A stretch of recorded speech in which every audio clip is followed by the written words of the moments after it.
Mic'd up. Welcome everybody to Hall of Fame Conversations powered by the Mic'd Up social app and presented by Zenni. High quality glasses at affordable prices. Visit zennioptical.com and order today.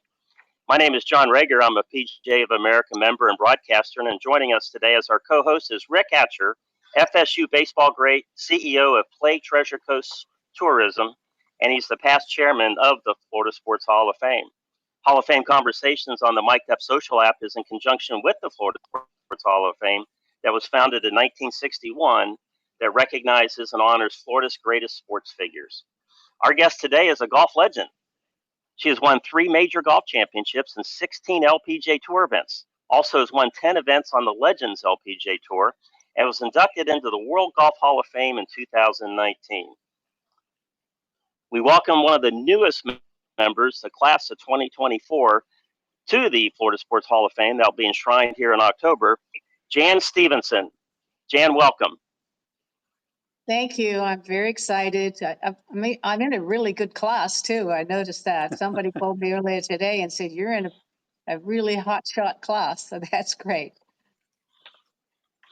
Well, it's always kind of funny when you get these enshrinees around, you get them around. And when they were athletes, I know in college and, when they played professional sports, they thought golfers weren't athletes, and that's the furthest thing they want to do. Now they all want to play golf. So actually at this class, even though we have NBA legends and football legends and all kinds of different legends in their own sport, you're going to be the coolest cat there at the enshrinement coming up in October because of your golf proudness and personality, because golf is cool.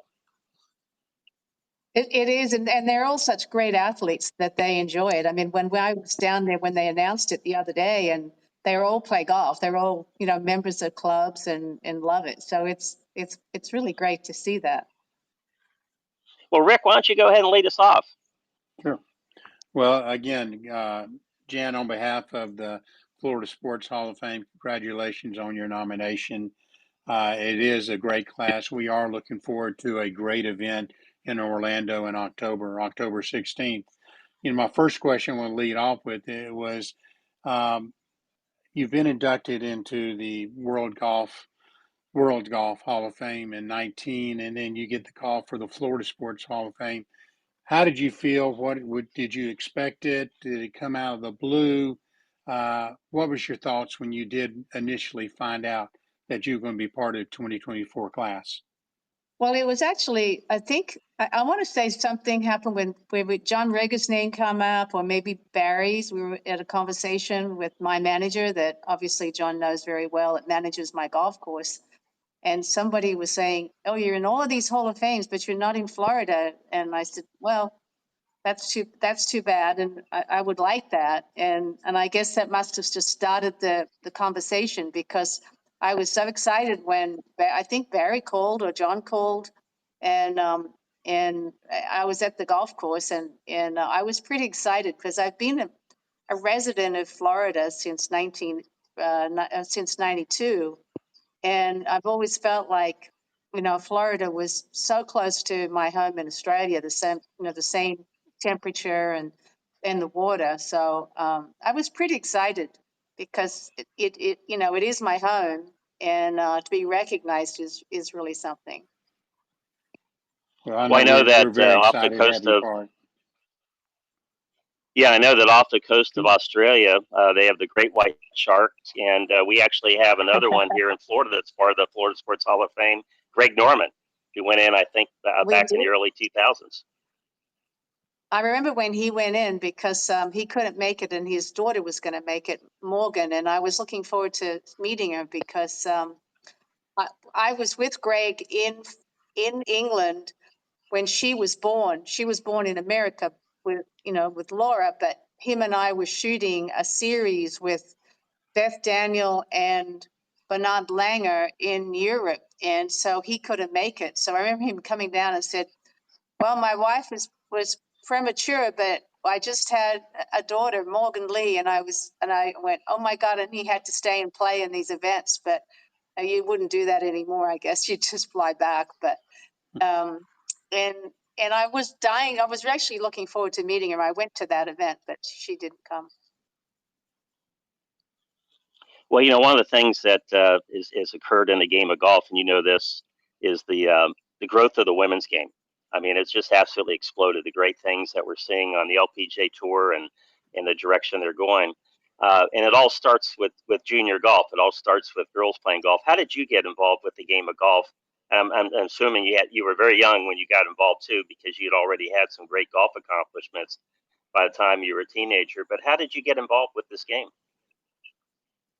Well, being from Australia, the weather's so good that I was always into sports. My father was a professional cricket player, so he had decided I was going to be some kind of an athlete. He didn't care what, but I was going to be some professional athlete. So back then, in those days, tennis was really, really big. And so when I was 8, I was training for tennis. And but my father had been asked to. We had a beach house about 20 miles north of, about 50 miles north of Sydney, and where we went to surf and just to get away on the weekends from the city. And they had asked him if he would build a golf course because he was kind of, a famous athlete, and he got stuck into it, loved building his golf course. And then he would drop me at the tennis court and then go off to this, once the course was built, to play golf. And I'm like, wait a minute, golf must be way more fun if he's not even playing tennis anymore. So I asked him if I could play, and he said, no, you're going to be a professional tennis player.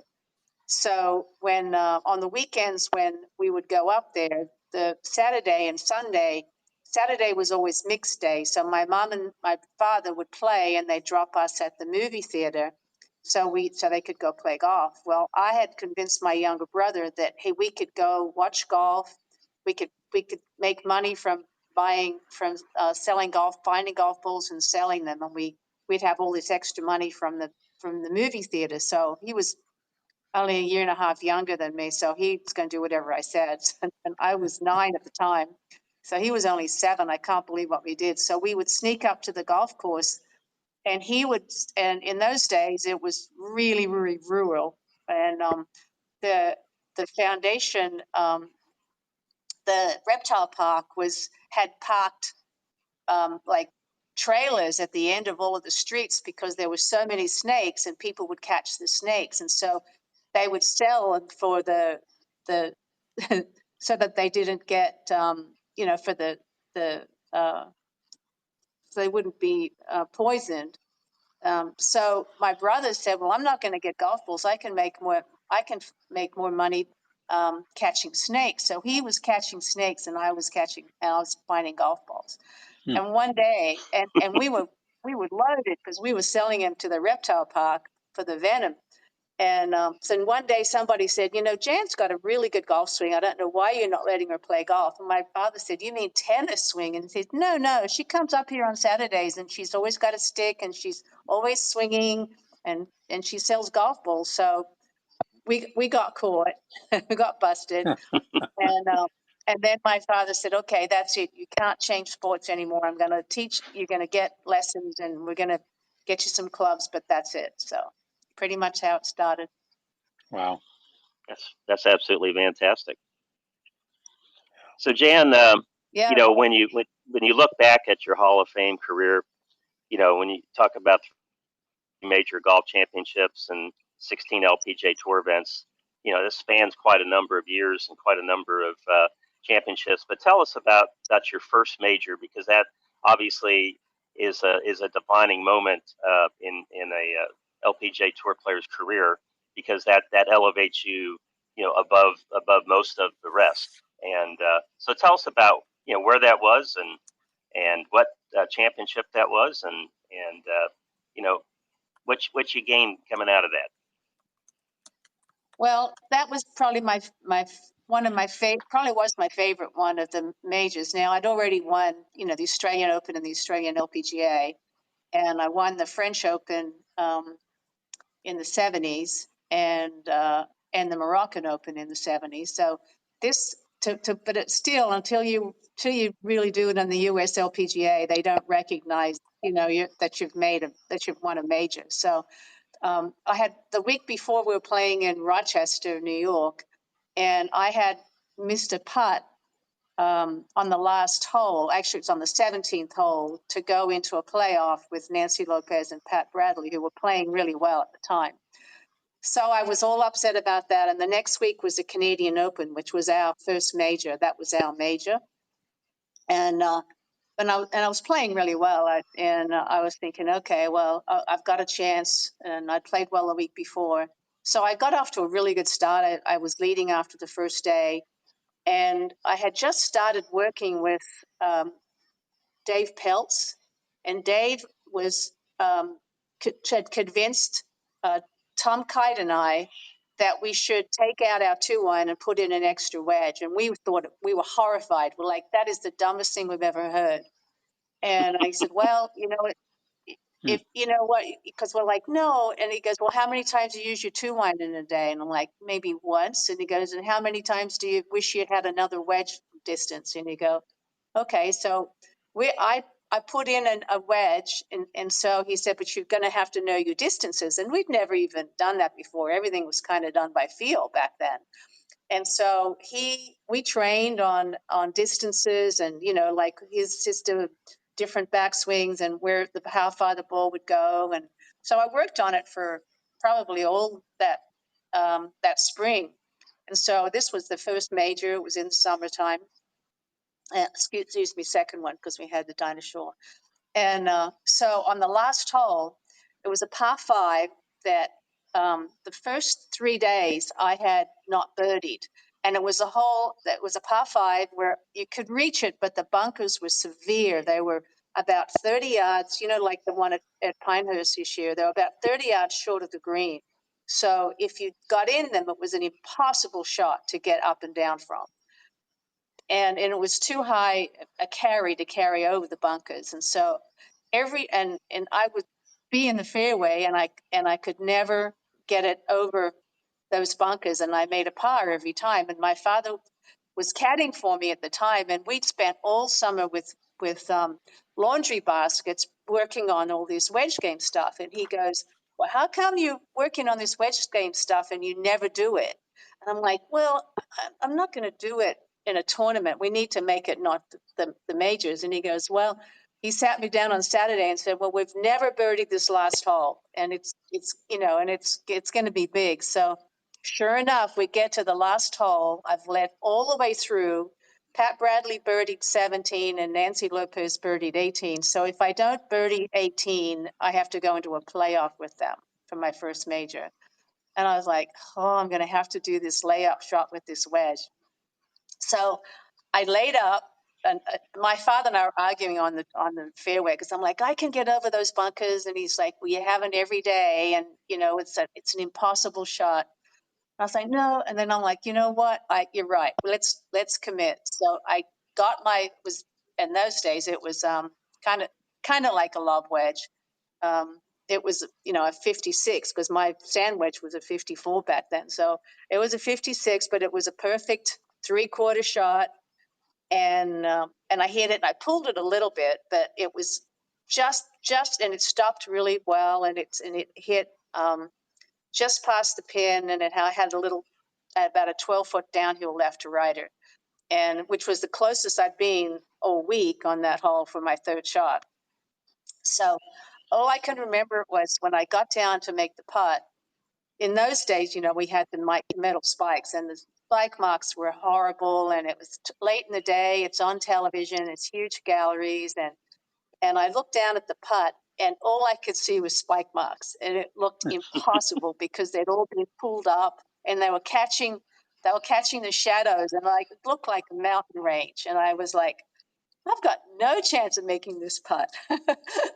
But we went through our routine that Dave Peltz had taught. I think it might even be in his book. That was the first time that I had an actual pre-shot routine that we'd worked on with the wedge and the putting. And I made the putt. My father was caddying, and it was just one of those moments when that was probably my favorite major to win for those reasons. Well, Jan, Great we stories. call Rick a Renaissance man because he is a renaissance man of being a baseball great, a great athlete, a great businessman, being a CEO of Play Treasure Coast Sports Tourism, plus what a great leader of the Florida Sports Hall of Fame. But I think we can also call you a renaissance lady in the fact that there's so many other disciplines in the world of golf that you do beyond just playing golf in tournaments. And one of them I'm curious to hear you talk about a little bit was is golf course design. Well, that is probably of all of the things, as much as I love to play golf and compete, I always felt like that was something I was really, really probably best at. And yet I just, it was so hard to break through. I had gone to college for actually journalism and commercial art. So it was down in Australia. So I was kind of stuck between, both of those things. But then I got my card and came to America. But I felt like I was really loved it. And I had an opportunity to work with Pete and Alice for years because I was engaged and then married to a man whose dad was the president of Landmark Land. So they built PGA West and Oak Tree and all of the famous courses, Palm Beach Polo. And I would always go with Pete and Alice to all of those, a lot of those events and walk the course, golf courses and walk it with them and learned a lot. And then afterwards, I went in partnership with Pete's son, Perry, and Cynthia, the cousin, and who's I think is a brilliant designer as well. But it was really hard to break through. I always felt like when I did start it, I had, I hired my own crew, an engineer and a growing golf course superintendent, and I thought I was going to really take off. I did one out on the West Coast, on the East Coast in Florida, and we called it an Australian name. And then I did one in Alabama, and I'd worked on about 6 courses with Pete, and he kept saying, "You're ready to go out on your own," but I could never get a job. Now, of course, that was about 2008 when the economy was a disaster, and I'd be trying to bid on a golf course with Jack Nicklaus and Arnold Palmer, and I had no shot. And I think it was just the timing was wrong. And it's only now that we're going back into renovation. Cynthia and I have gone back into doing renovation work because now they're talking about shorter courses and courses for juniors and women. And I used to play from the men's tees, and now I'm playing forward. So I've really noticed a lot of how poor the forward tees are on even on the new courses. There needs to be a way to, it's hard to believe that women, golf's a hard game and you have to be a good athlete, but men can still generate so much speed, even as they get older, and we don't. And, the Women's Senior Open is coming up in a couple of weeks, and I just withdrew because, well, number one, I'm 72 and I'm competing with Annika Sorenstam, who's 51, and she plays in still LPGA events. And some of the women that are playing on the senior tour now play on the LPGA. So, that's, as that's once you play and you're competing, it's hard to compete. And they hit it so far. But as someone 20 years older like I am, I'm hitting it really short, and it's very depressing because the golf courses don't set the tees up. A couple of them I just we've noticed when you play now, and I move up to the forward tee, and they went, "Wow, this tee's in the wrong place, and it's not the same angle." And I just feel like there should be more opportunity to let women control at least the short game part, at least the tees. Well, I've had the I good didn't step fortune off of on it. helping build a golf course in Orlando. You're talking about the forward tees. It was a golf course built by PB Dye. And so, Yeah. but on opening day, we had an opening day event. We had PB, Perry, Alice, and Pete all play together in a foursome. And Wow. and I can now it really dawns on me about the attention to detail when it comes to the women's tees, because Alice, being a golf course architect in her own right, was just very adamant about having all these different sets of tees, so the average golfer could play it forward, or seniors could play it forward. And now it just kind of came and dawned on me, the importance of that. But I do remember the day after the tournament, PB was out on a dozer because they were having to redo the first green because nobody could two-putt the first green. It was so hilly and slopey that Alice four-putted the first green, and the very next day a bulldozer came out and they had to redo that first green. So I can only imagine in the Dye household what they were talking about. Yeah. That's so Alice. Yeah, she had said, I bet it's probably 20 years ago, that she said to me, you need to send a brochure to every golf course in Florida and say you need to fix your tees, your forward tees. That's a great idea, actually, because, golf courses now, there's so much renovation that's going on because the age of these courses. I mean, you got a big golf boom here in Florida, in the 70s, 80s, and even 90s, but those golf courses now are anywhere from 30 to 50 years old. And in addition to redoing the greens, they have to actually redo these tees and things like that. So we'll have to get, you want to get that brochure back out there. I think that's a great idea from Alice. Well, and especially nowadays, because you can do a lot of it in-house. Tees don't cost as much as a green. A green, you're talking 50, 60 grand, but tees you can do 5 or 10,000 and make a huge difference to the hole. And especially now with, like you're talking about with junior golf, I mean, how do you still want to, a lot of the times my friends will say, oh, I just have them go from where my shot finishes on the fairway. Well, that's where there should be a tee. So that they actually should be even more forward because they need to learn, how to tee off from a tee and what you're looking for. But that's another thing. I am still involved with a lot of golf course design right now because I'm really, especially Florida with water. We're doing a course, we just did one in Lake Nona. We put a water system in that's, because we're doing so much reclaimed water in Florida, there's not enough oxygen in the water. And so it's making it really hard for grass to grow, especially if there's any saline, which there usually is. And so this new system, it's brilliant. Right now it's expensive. So only the high end places are doing it. You got the Longboat Key is doing it, and Lake Nona is doing it, and you've got East Lake and Augusta doing it. But it's going to be the future once they can afford it, because I think MacArthur's doing it.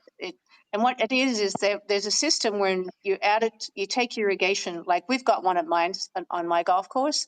And so we take the irrigation water and we pull it into a pipe, and we've got a trailer on site. And and it makes oxygen, and the oxygen is then, we've got one that makes ozone. So then that cleans out all the lines. It works just like a bleach without any chemicals. And then we make oxygen and put, just like they do with the hospitals. And then we have a special, this is the part that costs all the money, is it's a stainless steel pipe about 12 feet. And inside of it, it has a way with thousands and thousands of holes that can make oxygen, infuse it into the water. So the water then, what it's like when it rains, how green everything becomes on a golf course.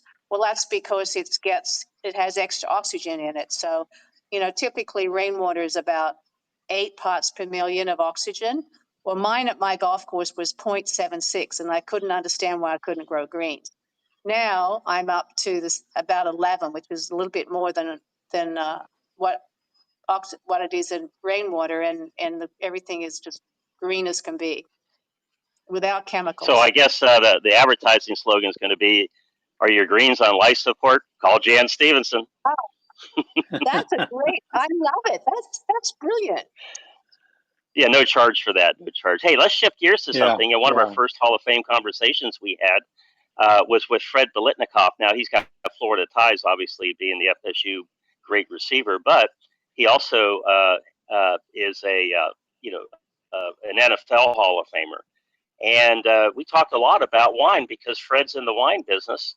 And the other day, I was looking some things up, and I saw that wine, bourbon, you're in the spirits business also.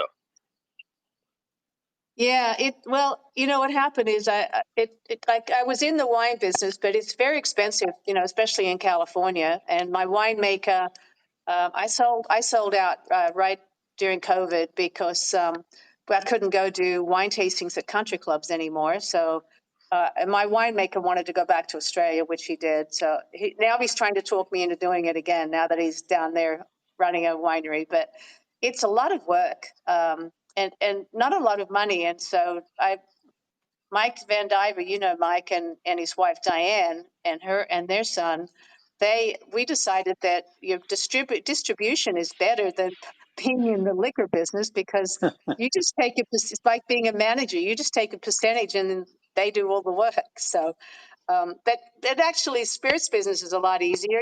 We've got one here in Florida that we use, because really you don't have to worry about harvest. I mean, wine is hard, especially in California, because of the taxes are so high.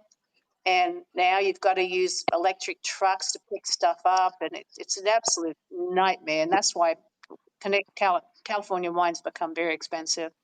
But I like the liquor business, and I don't drink liquor, but it is a lot easier to do because you just buy the grain and make it yourself. It's pretty easy. Oh, that's absolutely fantastic. Hey, Rick, you got a question there? Well, you know, you talk about the successes that you have and being part of the Hall of Fames and all the awards and the majors you've won. You know, looking back and thinking back through our Hall of Fame classes, we've got so many golfers in here, but over the last, I would say, 10 years, we have more female golfers going into the Florida Sports Hall of Fame than we do the male golfers. And you mentioned Annika, and she went in 19. You had Colleen Walker go in 17. So I think it's a trend. I think it's a way to recognize the outstanding contributions that you've made to the game, as well as what the growth of the game of golf is doing. Maybe share your little insight or what it was like to be considered a trailblazer in this world of golf like you are. Well, and that's thanks, Rick. But it's I'm actually writing right now. I was writing my book, but it was getting too long and depressing. So what I'm doing is writing stories of all the people I've played with and things that I've done. But yeah, but early on, the LPGA, when I first came on tour, was struggling. I mean, we had the founders, and then they really were struggling. They had started that they all came into the Hall of Fame this year with the World Golf Hall of Fame, but there wasn't much going on. And so when I came over from Australia, I wanted to play my whole life. And so now suddenly it looked like it may not be doing that well. And so they hired a new commissioner from the NHL, and he moved the tour to New York and hired a big advertising agency and said, we need a new image, which they decided would be me because I just won a golf tournament. And I did a lot of promotion with him. I flew to New York and met with potential sponsors, and we signed huge contracts. And it was nice to see that took the tour off. And then we got really lucky too, because 2 more years later, we had Nancy Lopez come on, and she started winning and was, everybody loved her, and she's got that, that smile, and was so talented. And I played against some pretty amazing personalities, not just golfers, but personalities. You think of a Patty Sheehan and an Amy Alcott and Julie Inkster, and so there was so much talent all piled in for about 30 players, and so for about 10 or 15 years, we were just really having a good time. We had huge galleries. We're on TV all the time, and I'd like to think I was a big part of that with getting it started.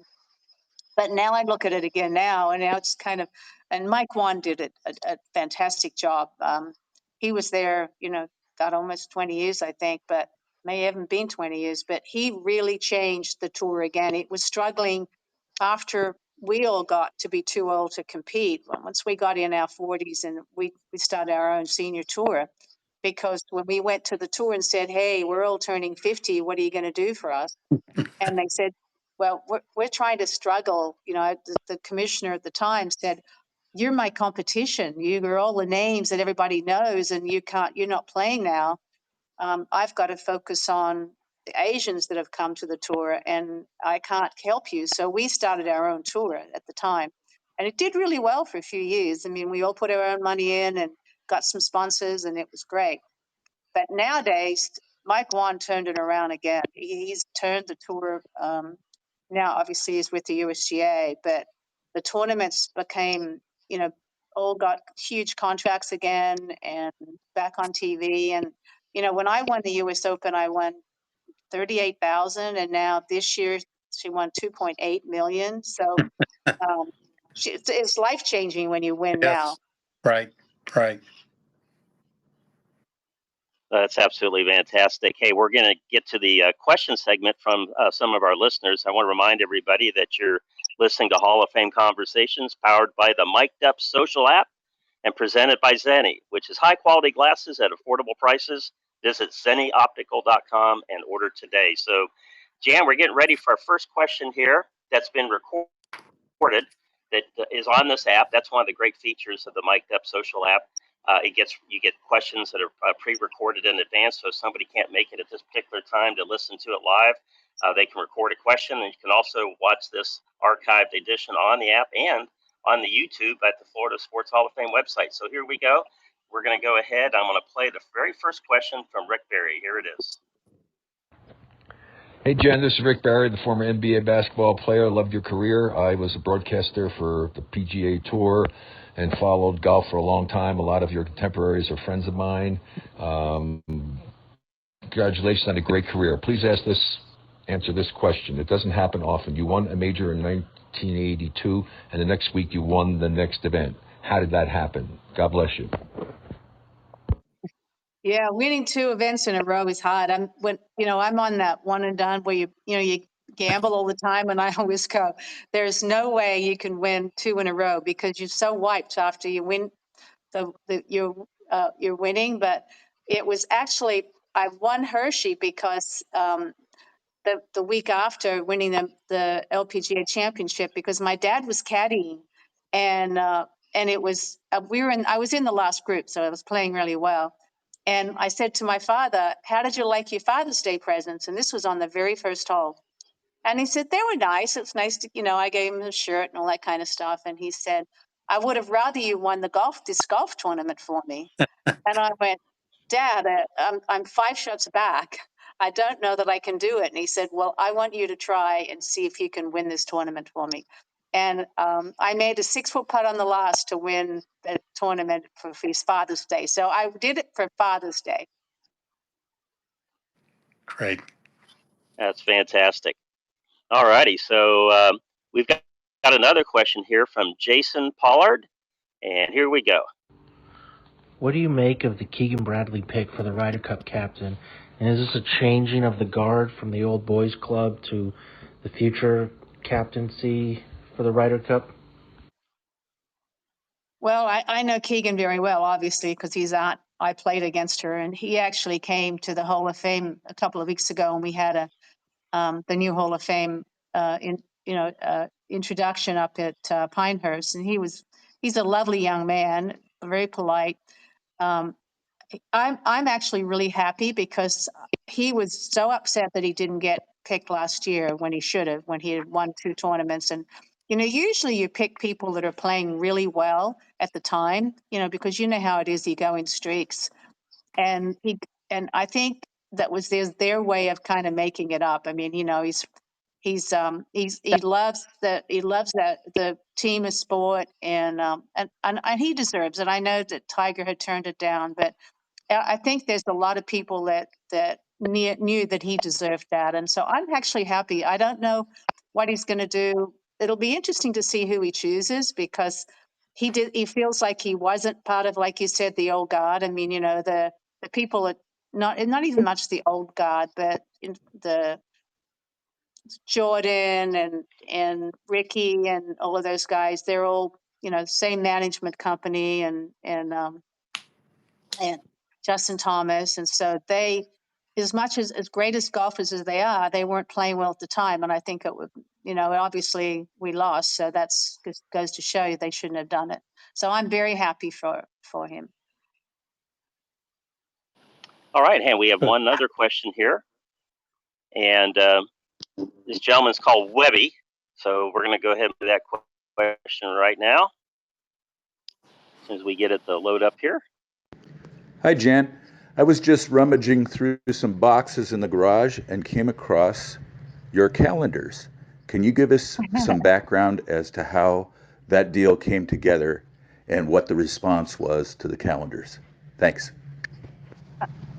Oh, when he said Webby, I thought it might have been an Australian because that's what we called Curry Webb.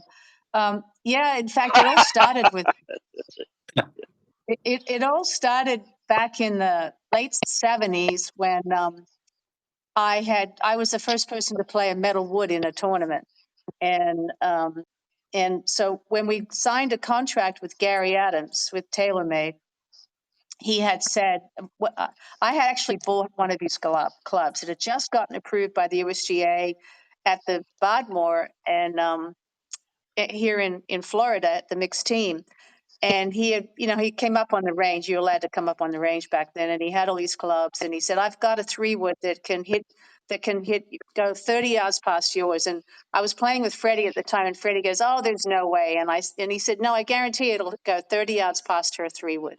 So Freddie's like, oh, hit it and show he's wrong. And it did. It went 30 yards past my 3-wood.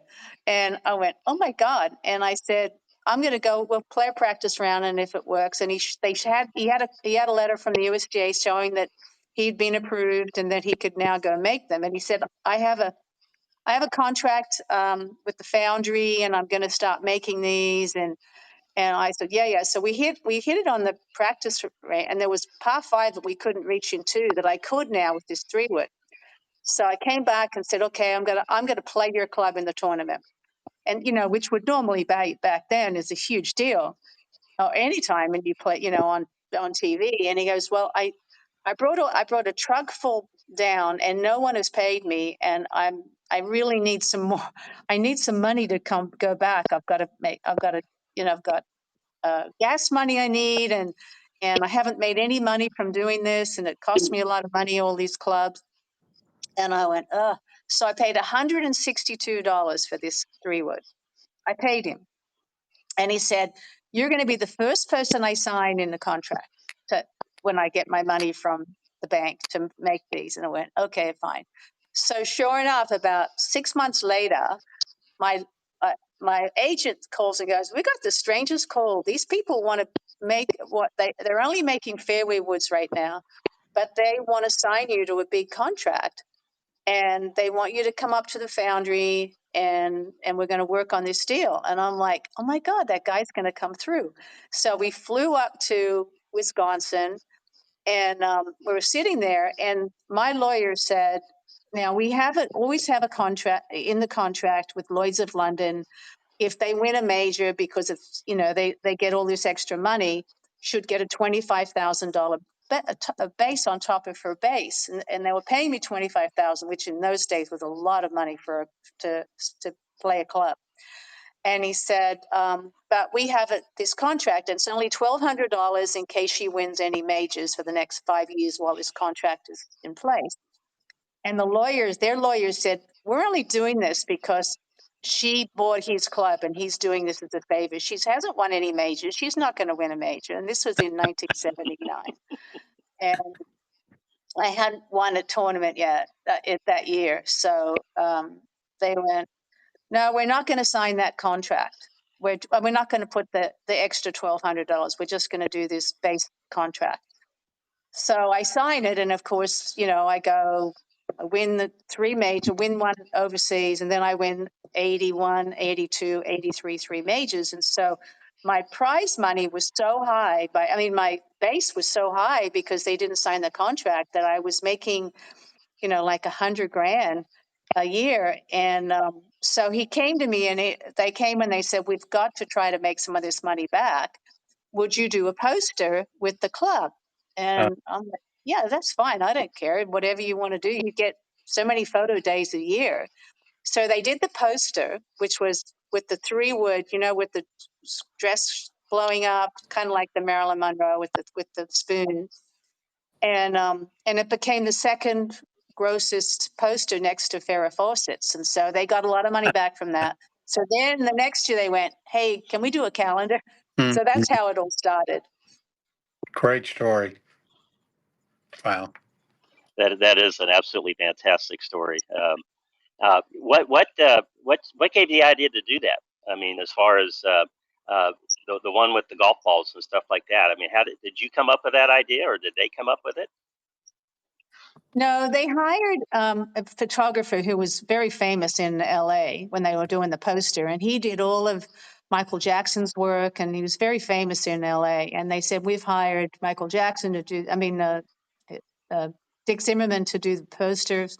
So he had come up with it. In actual fact, the first when I arrived for the poster photography, I had brought all my golf clothes, and and they did the typical, picture with holding the flag, holding the club on my side and on my, on my shoulder, and nothing in particular. And then Dick said, "This is too boring. We've got to do something, because this is when Ferris it was just coming out, and everybody was, it was time to be showing skin, and I wasn't showing any skin." So then he goes, "Okay, um, that dress is too long. Let's roll the dress up, the skirt up, so it's if we can see some leg." And then he goes, "We took some pictures." He said, "No, we're seeing the bra straps. Take the bra off." So then they took the bra off, and then he goes, "Spray bottle." And then he takes the spray bottle, and then he goes, "The wind machine." And next thing you know, it became this big deal. So it really didn't start that way, but it finished that way. And then they're going, "That's the picture we're going to use." And it's like, okay. That is absolutely fantastic. Well, one of the things that we know about you is your foundation. Can you give us the name of your foundation and how that all came about and what you do with that? Well, it's Jan Stephenson Crossroads Foundation, and I used to do a junior one, but there was so many junior programs that I really um, couldn't get. I couldn't get anything captured. And then I started working with the military, and they had asked me if I would help them with their team, their local team here in special ops team, because they were going to have it, the a lot of games, and try to get them to play, because they were saying that golf was such a good thing for people that they've been injured, and to be out there on the golf course, and was really helping them mentally.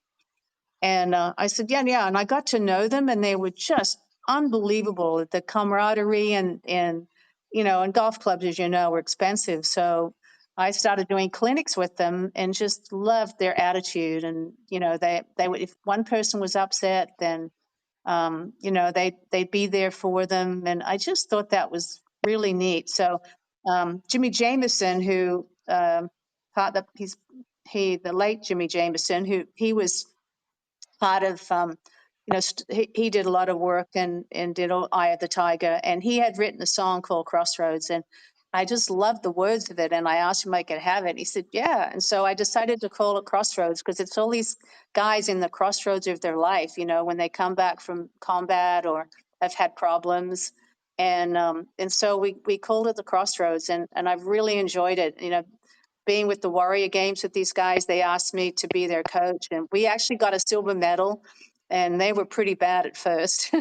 So I was excited about it. And so I just got so hooked up with these guys and their attitude. And so they come out to the course, obviously they all get discounts. And when you come out to the golf course, it's kind of got a lot of my stuff, but a lot of theirs as well. So it's really fun working with them. That's absolutely fantastic. Well, Rick, I'm going to give you the last question since you're the great baseball player. You always bat cleanup. So why don't you go ahead and let's ask Jan one more question, and we'll get her out of here on that. I guess I'd wrap it up with that. Again, moving back to the LPGA and the future of women's golf in it. Where do you see women's golf in 10 years, 15 years that might make it different than it is now? I mean, you've already starting to capture more uh, time slots and television spots and everything. Where do you see the future of women's golf?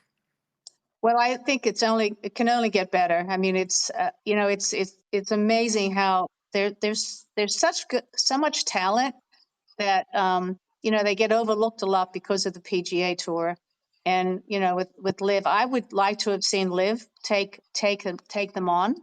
I think they could have really made a difference. They did a little bit with the European Women LPGA, but I feel like they had an opportunity to buy something pretty inexpensively and really turn what they say they're trying to do for Yeah.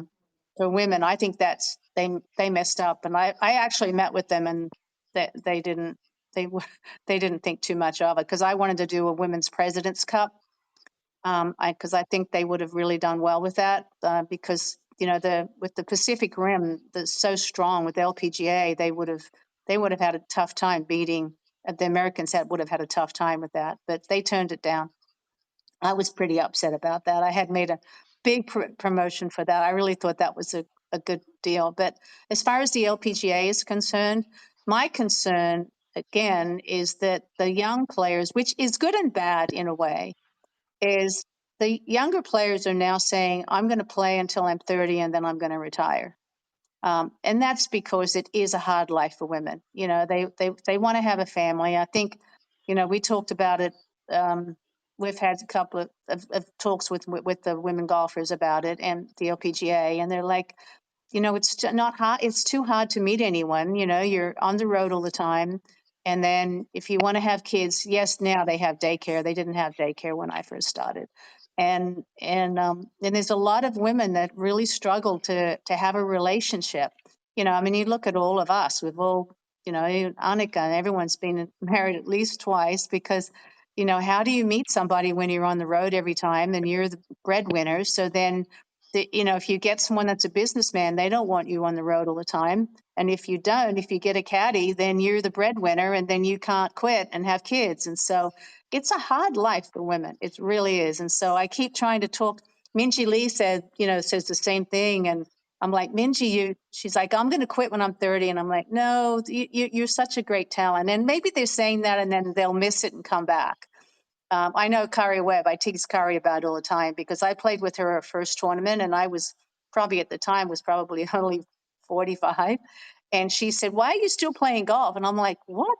And I was like, well, number one, I love it. And number two, I'm still competing.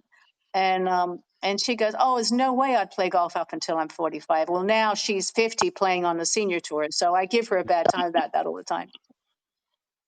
Right.